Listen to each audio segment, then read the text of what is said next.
Hello दोस्तों, आज की कहानी है परिश्रम का महत्व। एक राजा ने अपने सैनिकों को सड़क के बीच में एक बड़ी चट्टान रखने के लिए कहा। चट्टान को बीच सड़क में रखवाकर राजा ने अपने सैनिकों से छुपकर उस चट्टान पर नजर रखने के लिए कहा कि देखना उस चट्टान को रास्ते से कौन हटाता है।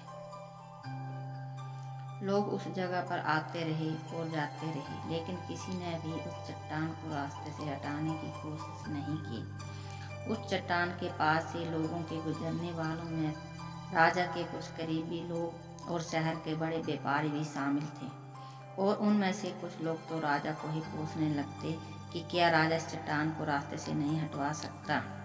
लेकिन किसी ने भी उस चट्टान को रास्ते से हटाने का प्रयास नहीं किया।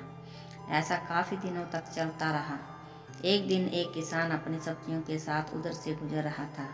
उसने चट्टान को रास्ते में पड़े देखा और सोचा कि सबको इस चट्टान की वजह से कितनी तकलीफ हो रही है। उसने अपनी मजबूत लाठी से उस चट्टान को एक तरफ धकेलने की कोशिश शुरू कर दी।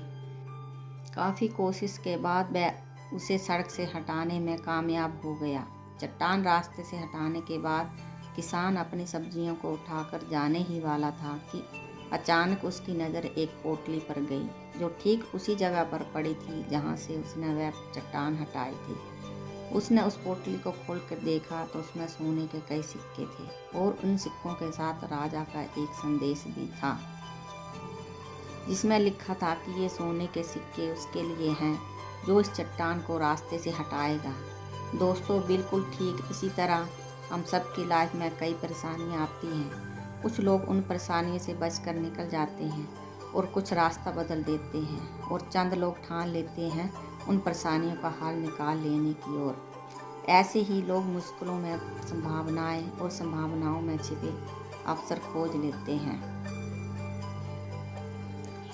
मजबूत इरादे और नेक दिल के साथ किए गए कोशिशों के परिणाम हमेशा ही अच्छे आते हैं। इसलिए जीवन की परेशानी से घबराओ मत, बल्कि उन परेशानियों को हल करने की कोशिश करते हुए जीवन के सफर में आगे बढ़ते रहो। कहानी अच्छे लगे तो लाइक और चैनल को सब्सक्राइब